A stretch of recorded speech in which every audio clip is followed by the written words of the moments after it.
WGPR Detroit HD2. You're watching WHPS, Highland Park, Detroit.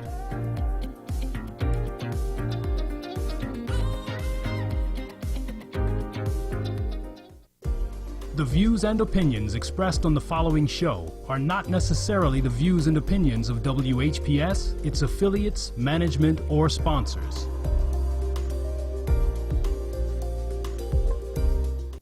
Your vote is your voice. Support for this broadcast comes from DDON, Defending Democracy Action Working Network, and BASE, Building Assets to Strengthen Society.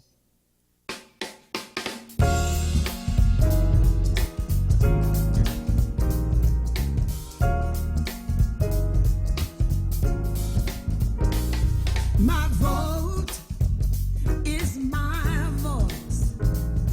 My voice speaks my choice. Good afternoon, everybody, and welcome to Your Vote is Your Voice. This show is designed to encourage you and to inspire you to use your right and get to the polls and vote. I have a very, very wonderful broadcast planned for you today. I have as my guest Ms. Charlene Turner Johnson, who is the president of BASE Incorporated, that's Building Assets to Strengthen Society. She's also a part of the Water Advocacy Committee that helped settle with the Great Lakes Water Authority so that our property here in Highland Park wouldn't be levied because of a inflated water bill. So we want to say thank you for coming, Ms. Johnson. We also have Dorian Tyus. Mr. Tyus is an attorney. He is the chairman of the Criminal Justice Committee for the Detroit branch of the NAACP. So he's going to be calling in soon. We're going to start the broadcast with Ms. Charlene Turner Johnson. Welcome to Your Vote is Your Voice, Ms. Johnson. How are you today? Well, thank you, Kim. I'm doing great. It's wonderful to be here with you for Your Vote is Your Voice. I'm so excited about the work that you're doing in Highland Park and sharing the good information as to how we can get out to vote.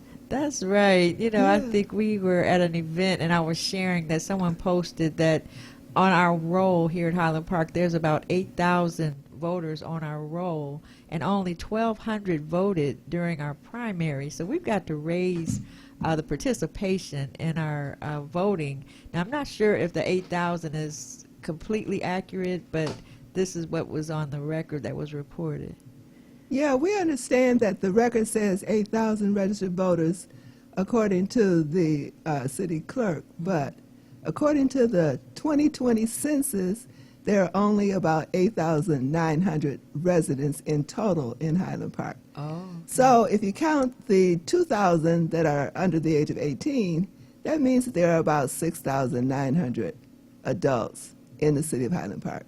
But in the last election, in the August primary, only about 1,200 of those adults voted. We don't know if all of those 6,000 some adults are registered, but we know that only about 1,200 registered. So we decided that we should launch a campaign. Okay. Launch a campaign called Each One, Reach One that would get more Highland Parkers out to vote and at least double the number. Okay. So if each registered, if each person that voted in August would reach at least one other person, we would double the number of voters in Highland Park and get closer to perhaps 50% of the residents in Highland Park voting. Yeah. Wonderful. Well, how can residents or even non-residents participate in the Each One, Reach One campaign? Well, I'm glad you asked. There are a couple of ways that residents can participate.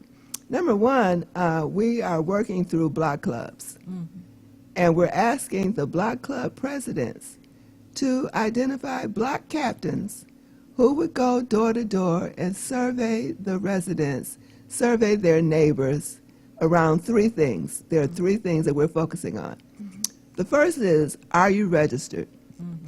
And if a person says they are not registered, we let them know that they can register now and they can register all the way up to Election Day. Okay. In the state of Michigan, we have new laws that allow us to register all the way up to the day of the election.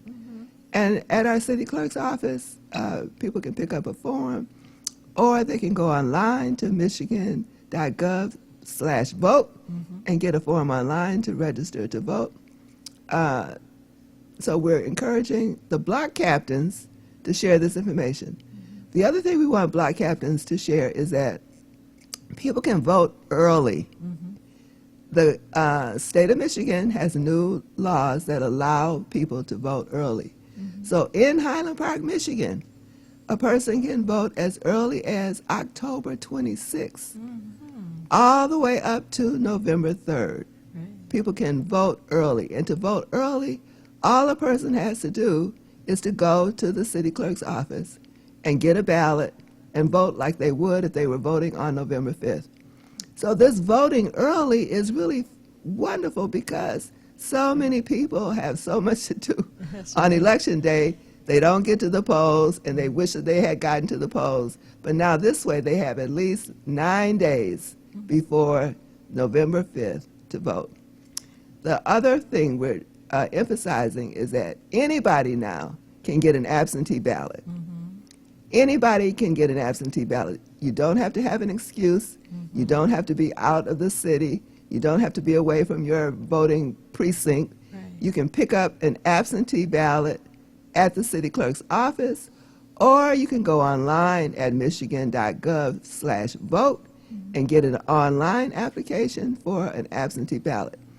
Absentee ballots have already begun being mailed out. I received mine Okay.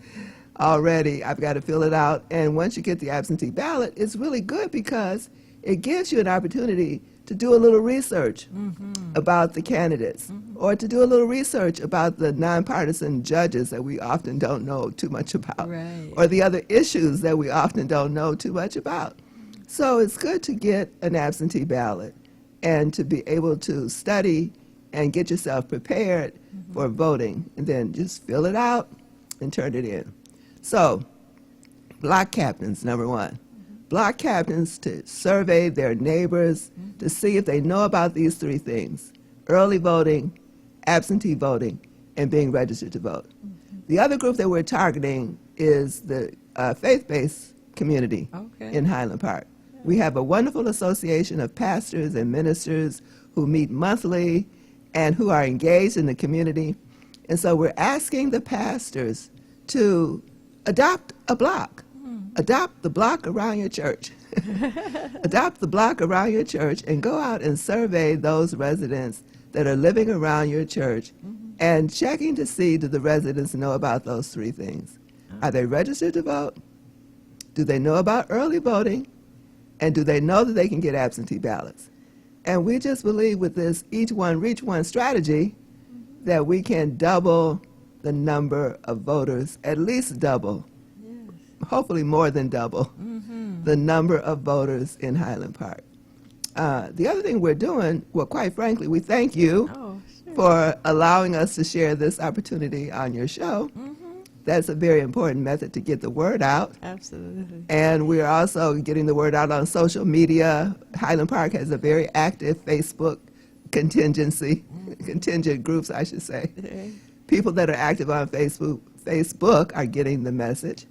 And then we have a newspaper in Highland Park. And so there is an article in the October issue of the newspaper about each one, reach one.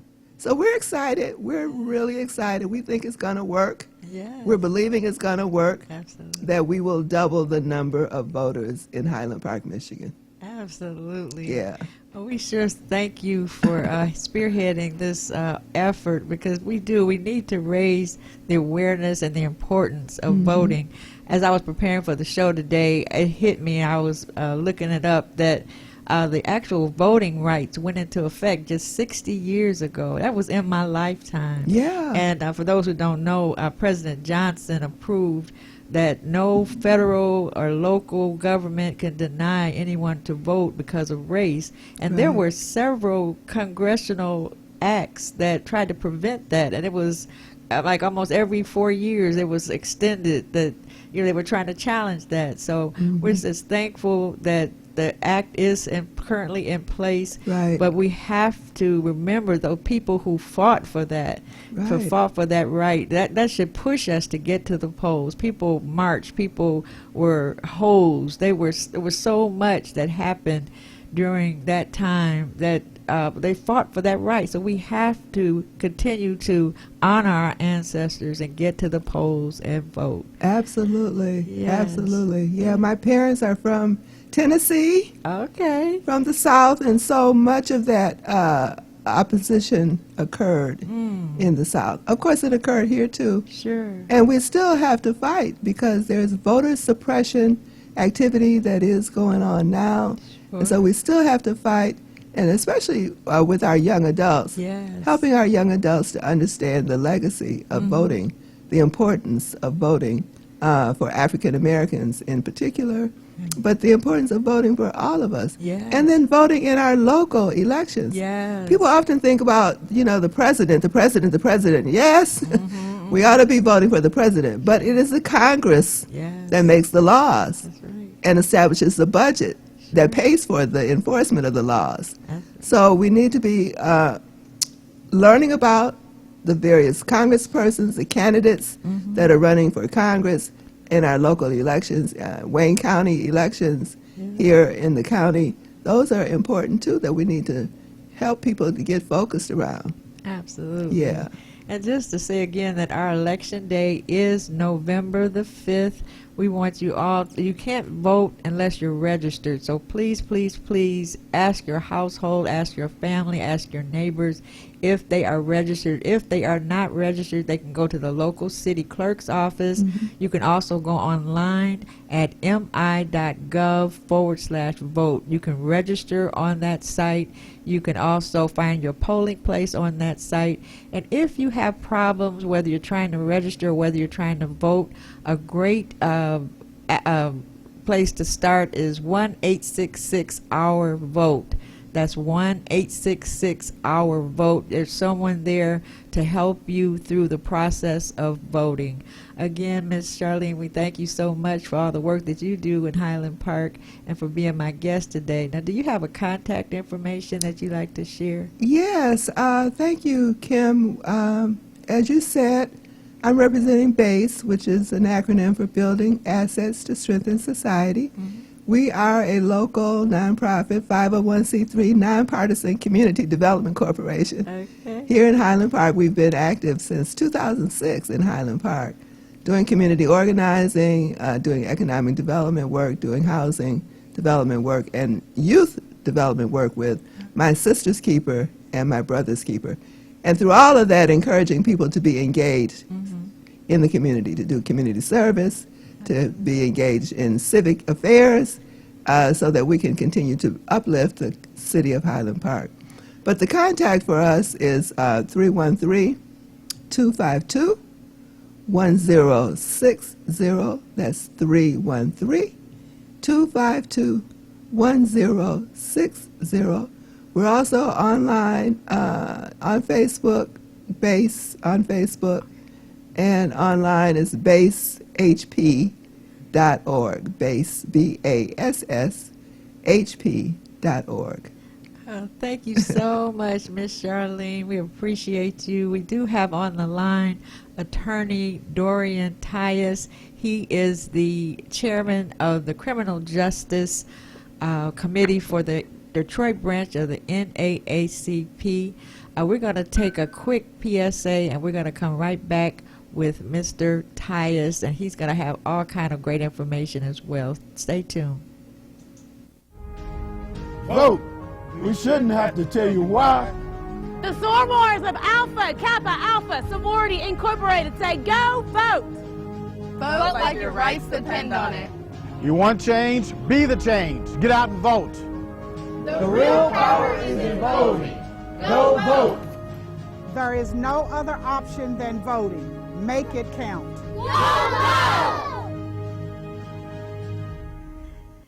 And And welcome back, everybody, to Your Vote is Your Voice. This show is to encourage you and to inspire you to get to the polls on November the 5th.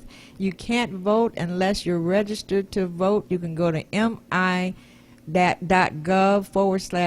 You can register to vote there. You can also go to the city clerk's office in your town or in your city, and you can register to vote there. And you can also vote on election day. You can also register on election day, and you can vote the same day as well. On the line, I'm honored to have Attorney Dorian Tyus. He is the chairman of the Criminal Justice Committee for the Detroit branch of the NAACP. Welcome, Mr. Tyus. How are you today? I'm doing well. How are you doing? Good, good. Well, we're just talking about Your Vote is Your Voice, and I know you do a lot of great things here with the NAACP, and you're part of the Criminal Justice Committee for the Detroit branch of the NAACP. What are some of the other things that you're involved in? Yeah, so I consider myself a civil rights attorney. Okay. When I engage in some civic engagement, things of that nature. But long story short, I'm also the state political action chair for the Michigan State Conference, NAACP, voting rights advocate, as well as an attorney. So stay pretty busy, engaging in a lot of different things, and really focused on making sure that people understand how to vote, and also kind of really fleshing out strategic messaging so people understand the implications of voting this election cycle. Oh, amen. We appreciate you being a part of Your Vote is Your Voice today. You know, as I was preparing for the broadcast, I was thinking about how the George Floyd incident that happened in 2020, where, for those who don't remember, Mr. Floyd was arrested for, I guess, accused of passing a counterfeit bill at a store. He was arrested, handcuffed, and put to the ground, handcuffed, and a police officer stepped on his neck and had put his knee on his neck for 9 minutes, where he ultimately lost his life. And that incident sparked a protest where I read that 60 countries participated in protests because of that injustice. And I noticed that most of those who participated in those protests were young people between the ages of 18 to 35. I wondered, how can we get that age group to have that kind of passion to get to the polls? What can we do to encourage our young people to get to the polls? Well, I think in that issue specifically, I actually had the opportunity to go to Minnesota back and look into and kind of do a site tour regarding the underlying issues that bubbled up to surface with the George Floyd incident. And so, a lot of young folks, 18 to 35, Minnesota specifically has a history of racism that goes back generations, economic stratification, as well as racism regarding policies in the city. And so there was a lot of tension in that community that bubbled up to the surface as it relates to the George Floyd incident, and it kind of spilled over, rightfully so. I think a lot of folks, young adults, young folks that are engaged, 18 to 35, they want their voices to be heard. A lot of times when we encourage people to vote, we encourage them to do it on principle. That, obviously your vote is your voice, but people need to see what tangible things can result from them participating in the polls and their friends in mass numbers. And I think a lot of times young people are jaded based on the fact that a lot of our issues necessarily don't bubble over to the top. Okay. People talk about tax breaks, people talk about different initiatives and things of that nature on both sides. But I feel like young people, you got to really speak to where they are and speak to the issues that immediately affect them on a day-to-day basis.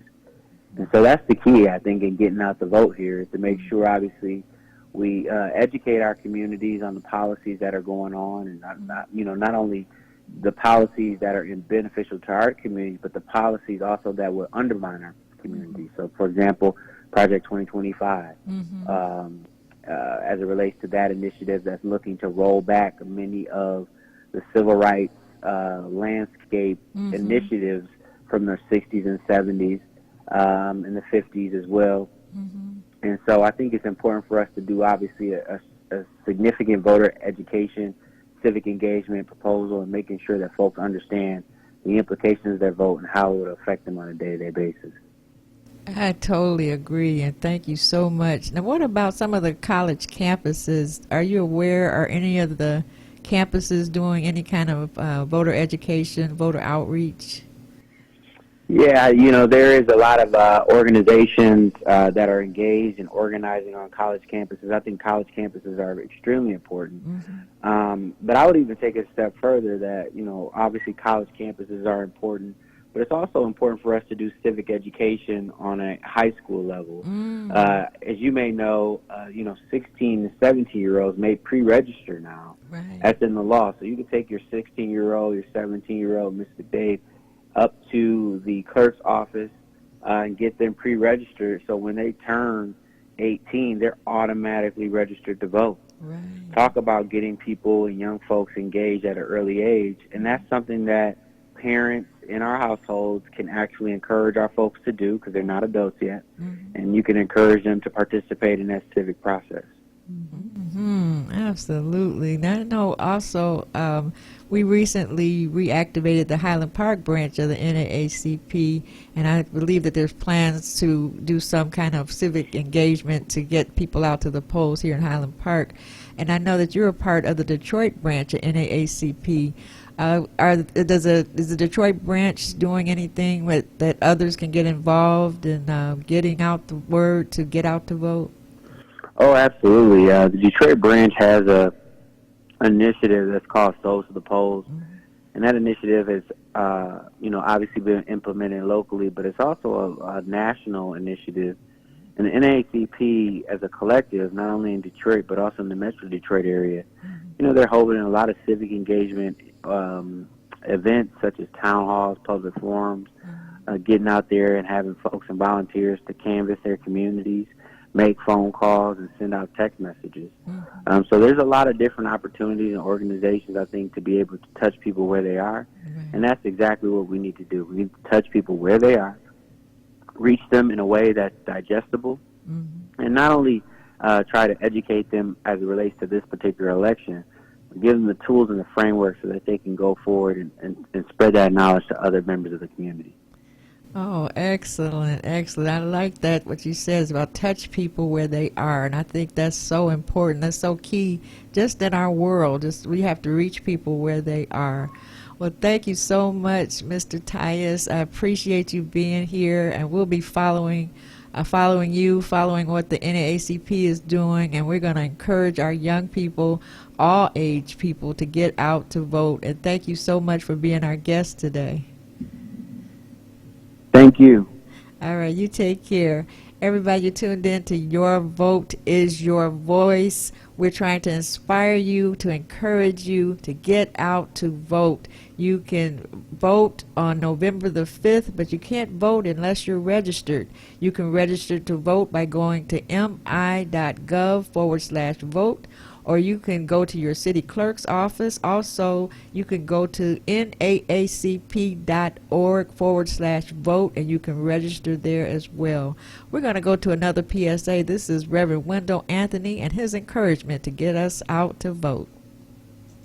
Greetings. I'm Reverend Dr. Wendell Anthony, member of the National Board of Directors of the NAACP, also co-chaired the Religious Affairs Committee, and I'm privileged to serve as the president for the Detroit branch of the NAACP.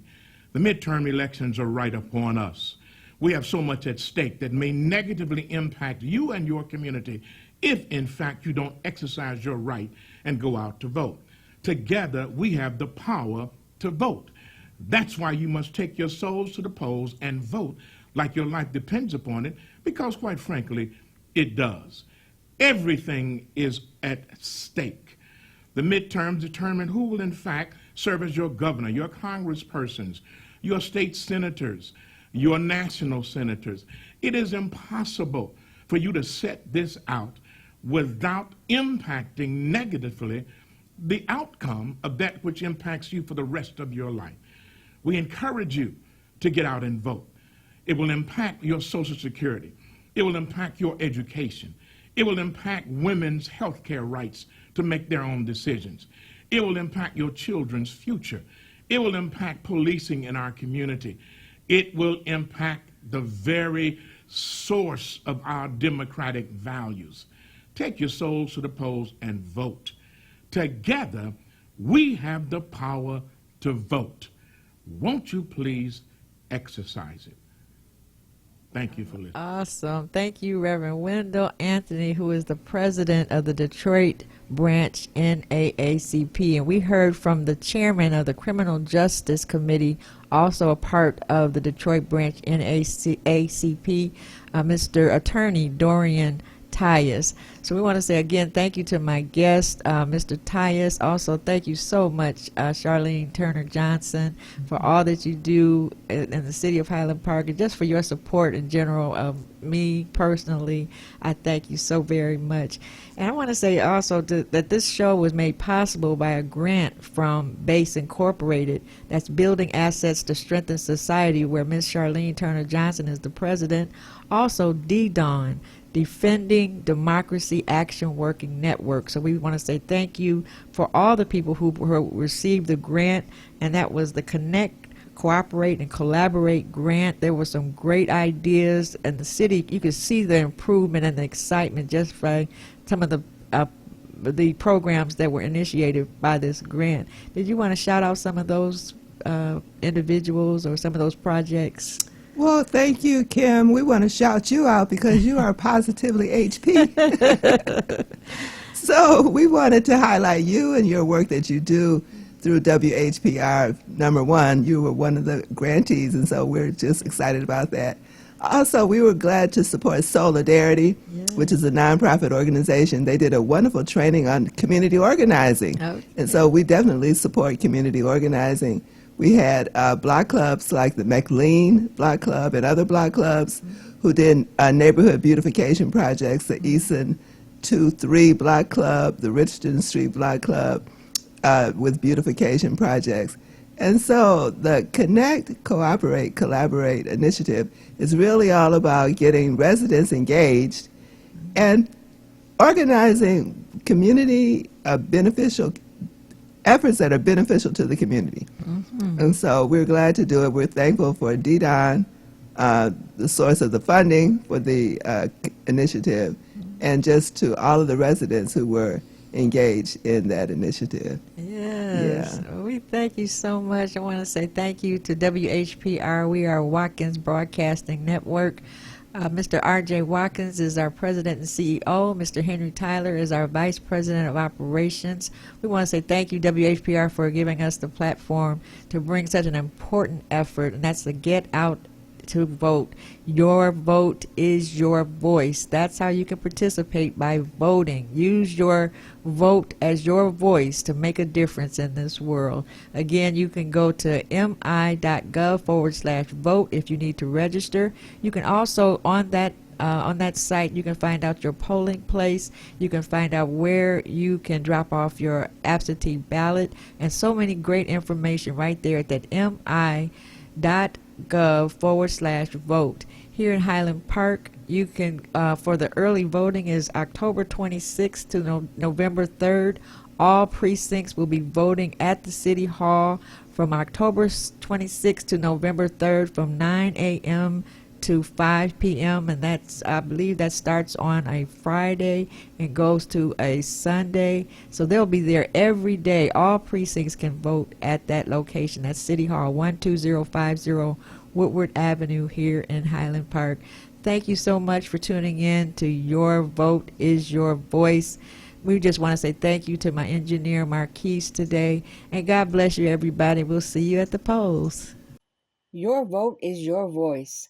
Support for this broadcast comes from DDAWN, Defending Democracy Action Working Network, and BASE, Building Assets to Strengthen Society.